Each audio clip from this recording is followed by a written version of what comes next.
बहुत बुरा हुआ है। इन्होंने एक प्रकार से माननीय सुप्रीम कोर्ट की मदद ही की है इस मामले में कि इंटेंशन सही नहीं है। कांग्रेस नहीं चाहती थी कि SC ST वर्गों के कर्मचारियों को पदोन्नति में आरक्षण का लाभ मिले। कि हम लोग तो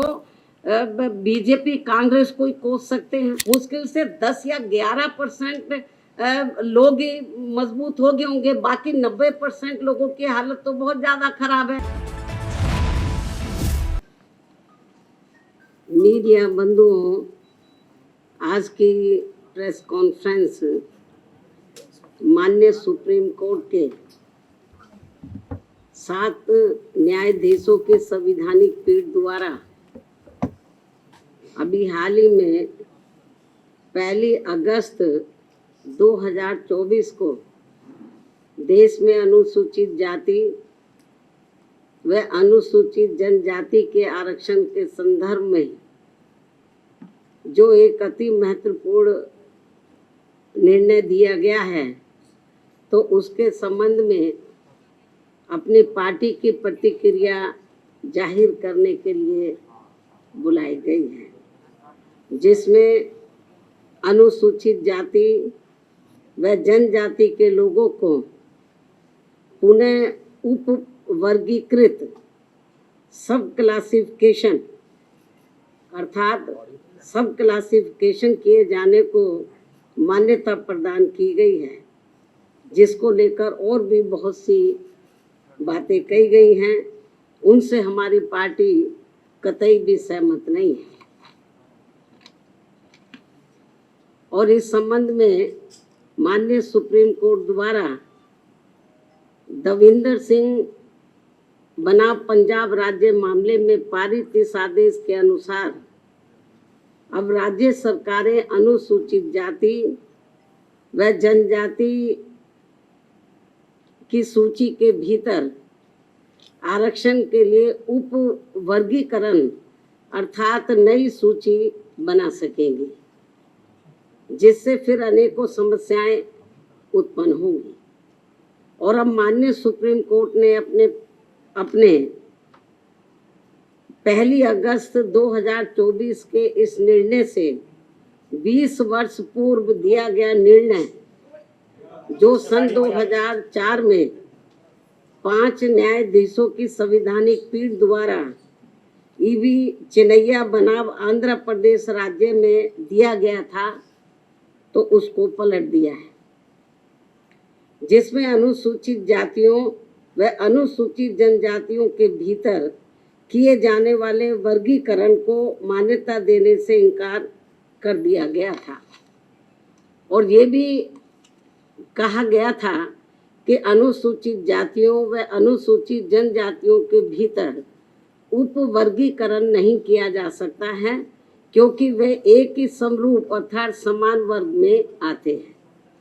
माननीय सुप्रीम कोर्ट ने वर्ष 2004 के अपने निर्णय में ये भी कहा था, चूंकि अनुसूचित जाति और अनुसूचित जनजातियों के लोगों ने जो अत्याचार सहे हैं वह एक वर्ग और एक समूह के रूप में सहे हैं, तथा यह एक बराबर का वर्ग है, जिसके भीतर किसी भी प्रकार का वर्गीकरण करना उचित नहीं होगा। माननीय सुप्रीम कोर्ट ने अपने 2004 के निर्णय में ये भी कहा था कि अनुसूचित जातियों और अनुसूचित जनजातियों के भीतर किसी भी प्रकार का उप वर्गीकरण भारतीय संविधान की मूल भावना के विपरीत होगा। माननीय सुप्रीम कोर्ट ने अपने वर्ष 2004 के इस निर्णय द्वारा समानता के अधिकार का उल्लंघन करने के कारण आंध्र प्रदेश सरकार द्वारा पारित आंध्र प्रदेश अनुसूचित जाति अधिनियम 2000 को भी रद्द कर दिया था। अपने 2004 के निर्णय में माननीय सुप्रीम कोर्ट ने ये भी माना था कि ये वर्गीकरण इन जातियों के अलग अलग करके समानता के अधिकार का उल्लंघन करेगा। और अब माननीय सुप्रीम कोर्ट के 7 जजों की पीठ ने 2024 के निर्णय से सन 2004 के निर्णय को पलट दिया है, जबकि इस निर्णय से अनेकों मतभेद उत्पन्न होंगे। माननीय सुप्रीम कोर्ट के 1 अगस्त 2024 के इस निर्णय के बाद केंद्र और राज्य सरकारों के बीच भी मतभेद की स्थिति उत्पन्न होगी, क्योंकि अभी तक केवल संसद के पास किसी भी जाति को या जनजाति को अनुसूचित जाति व अनुसूचित जनजाति में सम्मिलित करने या बाहर करने की पावर है, जिसे माननीय राष्ट्रपति द्वारा अपने आदेशों द्वारा क्रियान्वित किया जाता है और जिसे बदलने का किसी भी राज्य सरकार को अधिकार नहीं है। परंतु अब 1 अगस्त 2024 के इस निर्णय के बाद जहां जो पार्टी सत्ता में होगी वह अपनी अपनी राजनीति के हिसाब से अदलती बदलती रहेगी, जिसके साथ साथ राज्य सरकारें अपने अपने वोट बैंक के लिए अपनी मनचाही जातियों को आरक्षण का अनुचित लाभ देने का प्रयास करेंगी। इस प्रकार से इस आदेश से ऐसी अनेकों समस्याएं उत्पन्न होंगी, जिसके कारण SC व ST को मिल रहा आरक्षण ये समाप्त हो जाएगा। एक प्रकार से SC व ST को मिल रहा आरक्षण ही समाप्त हो जाएगा और फिर इसका नतीजा ये होगा कि अनुसूचित जनजाति वर्ग अंत में आरक्षण से वंचित रह जाएगा और उनके हिस्से का आरक्षण भी अंत में किसी न किसी सामान्य वर्ग को ही दे दिया जाएगा। माननीय सुप्रीम कोर्ट द्वारा अपने 1 अगस्त 2024 के इस निर्णय में इस बिंदु पर भी पर्याप्त विचार व्यक्त नहीं किए गए हैं कि अनुसूचित जाति और अनुसूचित जनजाति के किन लोगों को क्रीमी लेयर की श्रेणी में रखा जाएगा और यह तय करने का क्या मानक होगा कि किन लोगों को अब आरक्षण की आवश्यकता नहीं है तथा इस कार्य के लिए अब राज्य सरकारों को राजनीति करने का पूरा मौका मिल जाएगा। माननीय सुप्रीम कोर्ट के इस निर्णय के बाद यदि अनुसूचित जाति और अनुसूचित जनजाति के भीतर उपवर्गीकरण किया जाता है तो वर्तमान में लागू आरक्षण के अनुसार सरकारी नौकरियों और शैक्षणिक संस्थानों में अनेकों पद रिक्त रह जाएंगे, क्योंकि जिन सीमित वर्ग की उपजातियों को आरक्षण दिया जाएगा उसमें रिक्त पद के सापेक्ष उतने अभ्यर्थी उपलब्ध नहीं हो पाएंगे और ऐसी स्थिति में ये बची हुई रिक्तियां अंत में सामान्य वर्ग के हिस्से में ही चली जाएंगी, जिससे समूचे दलित व आदिवासी समाज के पिछड़े हुए लोगों को काफी नुकसान होगा और उनमें असंतोष की भावना उत्पन्न होगी। इसके साथ साथ माननीय सुप्रीम कोर्ट के निर्णय दिनांक 1 अगस्त 2024 के अनुसार अब राज्य सरकारों को ये अधिकार होगा कि वह संविधान के अनुच्छेद 341 व 342 के अंतर्गत माननीय महामहिम राष्ट्रपति के द्वारा घोषित SC व ST जातियों के समूह का उपवर्गीकरण करके आरक्षण का लाभ उनमें से कुछ जातियों को दे सकती है और ऐसा करते समय SC व ST के समूह में बची हुई जातियों को उससे वंचित रख सकती है, क्योंकि राज्य सरकार की निगाह में उन जातियों को अब आरक्षण की आवश्यकता नहीं है, क्योंकि उन जातियों में से कुछ लोग सामाजिक तौर पर SC व ST की अन्य जातियों से बेहतर स्तर पर हैं। माननीय सुप्रीम कोर्ट के समक्ष इस उपवर्गीकरण के पक्ष में जोरदारी से दलील रखते समय बीजेपी द्वारा केंद्र शासित सरकार के attorney general, solicitor general, Punjab में आम आदमी पार्टी की सरकार के महाअधिवक्ता, हरियाणा एवं चंडीगढ़ की ओर से अधिवक्ताओं द्वारा ये महत्वपूर्ण तथ्य नहीं रखा गया कि वर्गीकरण के तहत जिन जातियों को लाभ से वंचित कर दिया जाएगा उन जातियों में अभी भी लाखों व्यक्ति ऐसे होंगे जिनको आरक्षण का लाभ नहीं मिल पाया है और अब उन्हें अनुच्छेद 341 एवं 342 के तहत SC व ST वर्ग के समूह में होते हुए भी हमेशा के लिए आरक्षण से वंचित रहना पड़ेगा। किसी भी प्रकार से न्याय संगत व उचित नहीं होगा तथा पूर्ण रूप से असंवैधानिक भी होगा तथा ये सभी उप वर्गीकरण वाली जातियां आपस में ही कोर्ट कचहरी अदालतों में वर्षों तक लड़ते रहेंगे और अंत में ये सभी लोग फिर आरक्षण से वंचित रह जाएंगे। साथ ही माननीय सुप्रीम कोर्ट के समक्ष दविंदर सिंह बनाम पंजाब राज्य मामले में सुनवाई के दौरान केंद्र के वकीलों और राज्य सरकार की तरफ से भी सत्ताधारी दल के वकीलों ने ही अपना पक्ष रखा है, परंतु माननीय सुप्रीम कोर्ट के 1 अगस्त 2024 के आए निर्णय के बाद अब तक इन सरकारों ने अपना पक्ष स्पष्ट नहीं किया है, जिससे अनुसूचित जाति और अनुसूचित जनजाति के लोगों में माननीय सुप्रीम कोर्ट के निर्णय को लेकर काफी भ्रांति की स्थिति बनी हुई है। माननीय सुप्रीम कोर्ट के समक्ष सुनवाई के दौरान समाजवादी पार्टी के वरिष्ठ राज्यसभा सांसद जो कि वरिष्ठ अधिवक्ता भी हैं तथा इनके साथ साथ बीजेपी ने केंद्र में अपनी सरकार की ओर से माननीय अटॉर्नी जनरल व सॉलिसिटर जनरल तथा कुछ राज्य सरकारों के वकीलों द्वारा, उसमें भी खासकर आम आदमी पार्टी की पंजाब सरकार की ओर से पंजाब के एडवोकेट जनरल, हरियाणा एवं चंडीगढ़ में बीजेपी की ओर से उनके वकीलों द्वारा उप वर्गीकरण के पक्ष में तथ्यों को तोड़ मरोड़ कर प्रस्तुत करते हुए बाबा साहब डॉक्टर भीमराव अम्बेडकर द्वारा संविधान सभा में लंबे विचार विमर्श के बाद बनाए गए आरक्षण के सिद्धांतों के साथ छेड़छाड़ करने का कार्य किया गया है, जो कि आरक्षण को पूरी तरह समाप्त करने की मानसिकता के साथ उठाया गया ये गंभीर कदम है।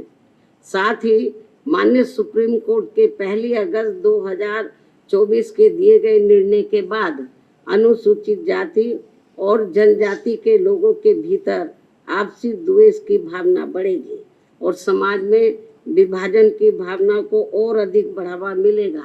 जो कि राष्ट्र की एकता और अखंडता पर करारा प्रहार करने जैसा होगा।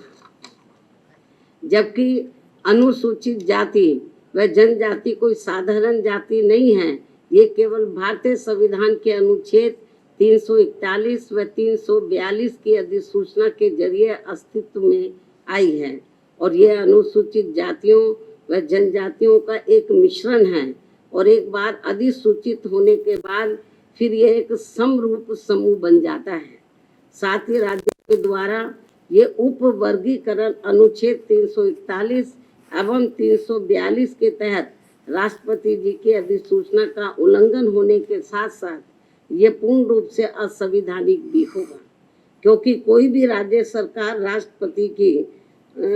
पावर को खत्म नहीं कर सकता है, क्योंकि ये संविधान के अनुच्छेद 341 भाग 2 एवं 342 का उल्लंघन होगा और इससे हमेशा ये खतरा बना रहेगा कि अनुसूचित जाति व जनजाति को दिया जाने वाला आरक्षण कब खत्म हो जाएगा, जबकि अनुसूचित जाति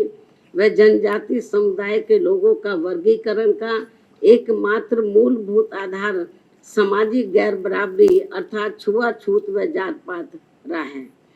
ऐतिहासिक तौर पर सामाजिक गैर बराबरी की वजह से ही आरक्षण दिया गया है, तो ऐसे में जाति के आधार पर प्रताड़ना झेलने वाले समुदाय के बीच आरक्षण का बंटवारा करना ये पूर्ण रूप से अनुचित, असंवैधानिक व गलत है, क्योंकि दलितों व आदिवासियों के लिए आरक्षण का उद्देश्य जात पात व छुआछूत की बुराइयों को दूर करना था। साथ ही दिनांक 1 अगस्त 2024 के माननीय सुप्रीम कोर्ट के निर्णय अनुसार अब राज्य सरकारें अनुसूचित जाति व जनजाति का उप वर्गीकरण कर सकते हैं, जो कि असंवैधानिक है एवं उचित नहीं है। इतना ही नहीं, बल्कि अनुसूचित जाति एवं जनजाति समुदाय का यह उप वर्गीकरण, जिसे माननीय सुप्रीम कोर्ट ने अनुमति दे दी है, इसे अब राजनीतिक दलों द्वारा राजनीतिक हथियार के रूप में उपयोग किया जाएगा। जहां एक तरफ राजनीतिक दल अपने राजनीतिक उद्देश्यों को पूरा करने के लिए कुछ अनुसूचित जाति व जनजाति वर्गों को हाशिए पर धकेल देंगे और उनके लिए पक्षपात का माहौल बनाकर अपना उद्देश्य पूरा करेंगे, तो वहीं दूसरी तरफ अनुसूचित जाति एवं जनजाति के इस उप वर्गीकरण के कारण काफी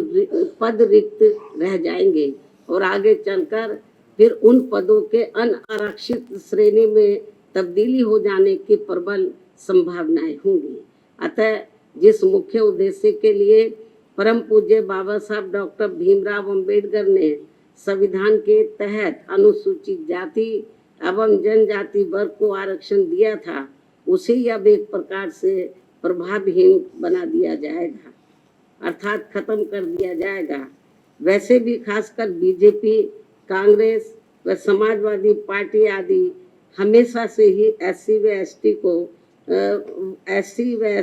एसटी वर्गों को मिल रहे आरक्षण के विरुद्ध रहे हैं और इसलिए इनके वकीलों ने उप वर्गीकरण की काफी जोरदारी से कोर्ट के सामने अपनी दलीलें भी रखी हैं और इसे खत्म करने की सिफारिश में ये पार्टियां हमेशा प्रयासरत रहती हैं। समाजवादी पार्टी ने तो संसद के भीतर ही पदोन्नति में आरक्षण संबंधी बिल को ही बीजेपी और कांग्रेस की मिली भगत से फाड़ दिया था, जिसे आज तक केंद्र सरकार संसद में दोबारा नहीं ला सकी है, जिसकी वजह से माननीय सुप्रीम कोर्ट के नागराज के निर्णय के तहत आज तक एससी व एसटी कर्मचारियों को पदोन्नति में आरक्षण संबंधी लाभ से वंचित रहना पड़ रहा है तथा अब इसी प्रकार से इस नए निर्णय दिनांक 1 अगस्त 2024 के तहत अंत में हमेशा के लिए ही इन वर्गों को आरक्षण से वंचित कर दिया जाएगा और इससे फिर बीजेपी, कांग्रेस व समाजवादी पार्टी आदि को आरक्षण खत्म करने के लिए इन्हें संविधान बदलने की भी जरूरत नहीं पड़ेगी। और यही कारण है कि इन पार्टियों ने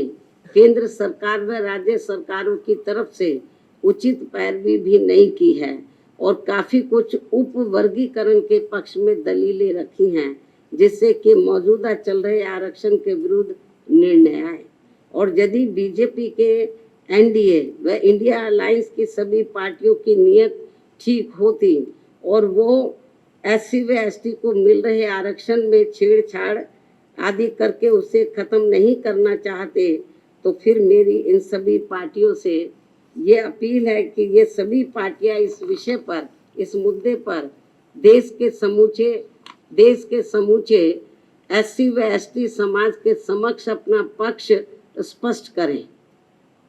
और इसी चल रहे संसद सत्र में संविधान में उचित संशोधन लाकर ये स्पष्ट करें कि अनुच्छेद 341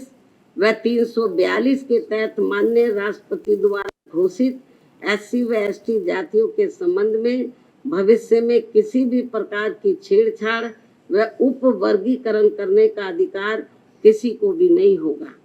तथा इन सभी जातियों को आरक्षण प्राप्त होने के लिए एक समूह के रूप में ही देखा जाएगा। ये इनको संशोधन संविधान में उचित संशोधन विधेयक इनको लाना चाहिए और ये सब लाकर इनको संविधान की 9वीं अनुसूची में इसको शामिल करना चाहिए ताकि फिर भविष्य में कभी भी जो एससी एसटी का आरक्षण है उसके साथ किसी भी प्रकार का कोई छेड़छाड़ आदि ना हो सके। हालांकि ये जो अब नौबत आई है ये नौबत नहीं आती यदि इसको बहुत पहले ही संसद द्वारा संविधान की 9वीं सूची में डाल दिया जाता। हमारी पार्टी ने लोकसभा के अंदर भी और राज्यसभा में भी इस मामले को अनेकों बार उठाया है, लेकिन इसको टाल दिया गया क्योंकि जब बीजेपी पावर में रहती है वो भी इसको टाल मटोल करती है, इस मामले को। कांग्रेस पावर में रहती है तो वो भी इस मामले को टाल मोल कर देती है। इससे स्पष्ट है कि चाहे कांग्रेस हो, बीजेपी हो या अन्य पार्टियां हो, उनकी वीकर सेक्शन के मामले में, खासकर दलितों व आदिवासियों के मामले में अभी इनकी जातिवादी सोच बदली नहीं है। मुझे नहीं लगता है कि ऐसा कुछ ये पार्टियां कर पाएंगी। इसके साथ साथ मेरी इस देश के सभी अनुसूचित जाति व अनुसूचित जनजाति वर्गों के लोगों से ये खास कि इस समय इस निर्णय से उत्पन्न स्थिति को अपने व अपने बच्चों के भविष्य तथा अपने संवैधानिक अधिकारों को नुकसान होने से बचाने के उद्देश्य से तथा बाबा साहब डॉक्टर भीमराव अम्बेडकर के द्वारा अपने अथक प्रयासों से इन वर्गों को जो संवैधानिक अधिकार दिलाए गए हैं, तो उन्हें खत्म होने से बचाने के लिए इस स्थिति को अपने लिए एक आपातकालीन की स्थिति समझते हुए इन्हें एकजुट होना पड़ेगा तथा मात्र अपने अपने राजनीतिक स्वार्थ व दबाव से प्रेरित न होकर यहाँ सभी राजनीतिक पार्टियों के ऊपर दबाव डालकर उचित संवैधानिक संशोधन लाने के लिए मजबूर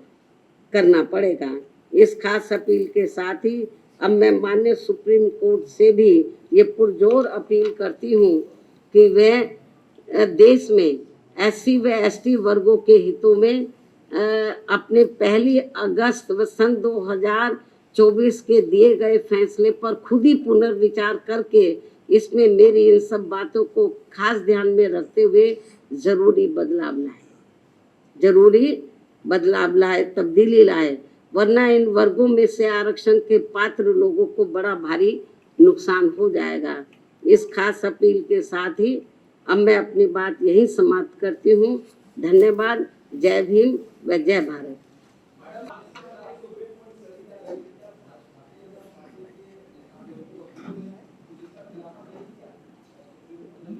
नहीं, उसका खिलाफत इन्होंने नहीं किया।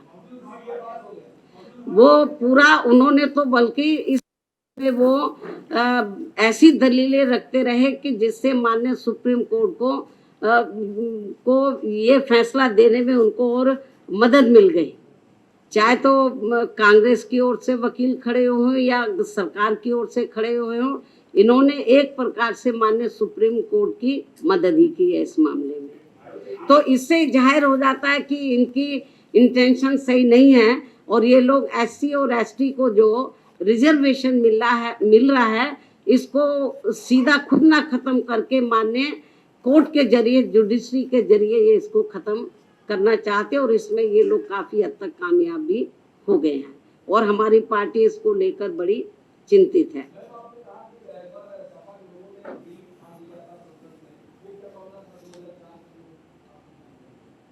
जो SC ST का पदोन्नति में जो आरक्षण का मामला था तो वो लगभग खत्म सा हो गया था। उसको प्रभावी बनाने के लिए हमारी पार्टी ने उस समय सेंटर में कांग्रेस की सरकार थी, उनके ऊपर दबाव बनाया कि आप इसमें संशोधन विधेयक लाइए और पदोन्नति में आरक्षण को पुनः प्रभावशाली बनाया जाए। जब ये बिल लाया गया तो कांग्रेस नहीं चाहती थी कि SC ST वर्गों के कर्मचारियों को पदोन्नति में आरक्षण का लाभ मिले। तो कांग्रेस उस समय पावर में थी, तो कांग्रेस और बीजेपी खुद ना आगे आकर उन्होंने समाजवादी पार्टी के जो सांसद हैं उनको आगे किया और उनकी मिली भगत से उन्होंने इस बिल को फाड़ा और इस बिल को पास नहीं होने दिया और अभी तक ये बिल पास नहीं हुआ है। कोई आपकी पार्टी इसके फैसले के खिलाफ कोई आंदोलन नहीं, अभी आंदोलन मैं आपको जो बताया ना कि हम लोग तो बीजेपी कांग्रेस को ही कोस सकते हैं क्योंकि इनके वकीलों को सही पैरवी करनी चाहिए थी, सरकार को सही पैरवी करनी चाहिए थी। हमने माननीय सुप्रीम कोर्ट से मीडिया के माध्यम से हमने उनसे अपील की है आज कि वो अपने इस फैसले पर पुनर्विचार करें, इस फैसले को बदले, वरना इस देश में जो करोड़ों दलित और आदिवासी समाज के लोग हैं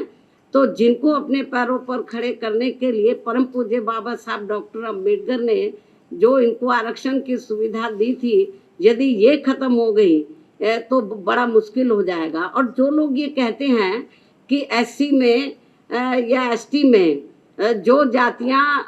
मजबूत अब हर मामले में आर्थिक तौर पर मजबूत हो गई हैं, तो उसमें से मैं समझती हूँ मुश्किल से 10 या 11% लोग ही मजबूत हो गए होंगे, बाकी 90% लोगों की हालत तो बहुत ज़्यादा खराब है। लेकिन माननीय सुप्रीम कोर्ट के इस फैसले से जो लगभग 90% लोग जिनको अभी आरक्षण की ज़रूरत है, तो वो तो और ज़्यादा पिछड़ जाएंगे। उनको ये आरक्षण अब मिलेगा नहीं इस निर्णय के अनुसार। यदि उन जातियों को निकाल दिया जाएगा, बहुत बुरा हुआ है ये। और केंद्र और जबकि बीजेपी को चाहिए, वो अपने आप को कहते हैं कि हम एससी एसटी समाज के हिमायती हितैषी हैं, उनको चाहिए पहली बात तो इस केस की पैरवी उनको सही तरीके से करनी चाहिए थी, उन्होंने नहीं की। कांग्रेस ने बेबी ढुलमुल रवैया अपनाया। ऐसी स्थिति में मेरा बीजेपी की केंद्र में बीजेपी की सरकार को, उनकी एनडीए की सरकार को ये कहना है कि यदि आपकी नीयत साफ है तो आप इसमें ये जो भी जजमेंट आया है तो आप पार्लियामेंट के अंदर आप इसमें ये पार्लियामेंट के अंदर आप लोग जो संविधान में आप संशोधन करें और इसको संविधान की 9वीं सूची में लाए और जो सुप्रीम कोर्ट ने जजमेंट दिया इसको पलटे। मतलब क्योंकि पार्लियामेंट को भी पावर होती है, उसको पलटे और नहीं पलटते हैं तो समझ लो ये कांग्रेस हो, बीजेपी हो और भी दूसरी पार्टियों हो, इनकी एससी एसटी के और ओबीसी के रिजर्वेशन के मामले में इनकी नीयत साफ नहीं है।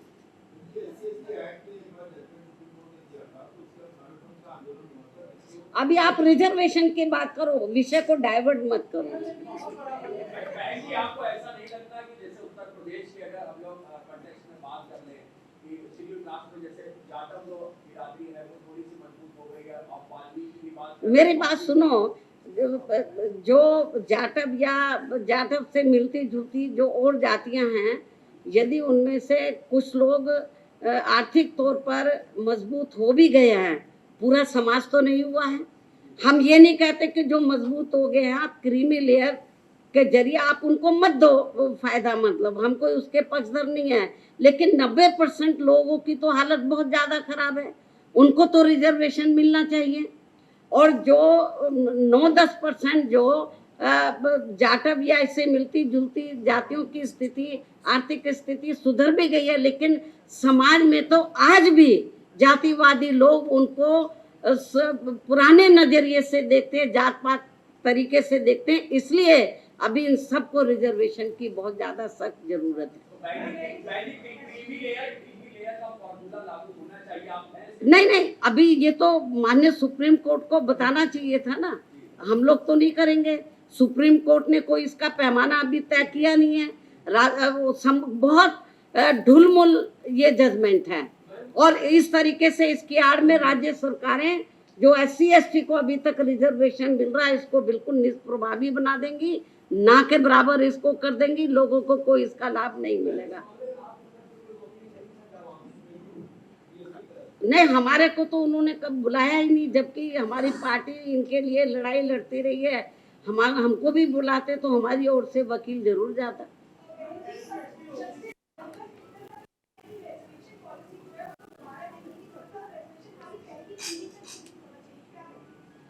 भाई मैं आपको बताया कि ठीक है, आप आर्थिक नहीं, जो एससी एसटी के लोग हैं इनको जो रिजर्वेशन मिला है, जो शैक्षणिक, सामाजिक और आर्थिक गैर बराबर हैं, इस आधार पर मिला। तो सामाजिक जो दृष्टिकोण है इन वर्गों के मामले में वो अभी लोगों का बदला नहीं है, इसलिए इनको अभी रिजर्वेशन मिलना बहुत जरूरी है। देश विदेश की ताज़ा खबर पाने के लिए हमारे चैनल NTV निष्पक्ष को सब्सक्राइब करें व बेल आइकन दबाना ना भूलें।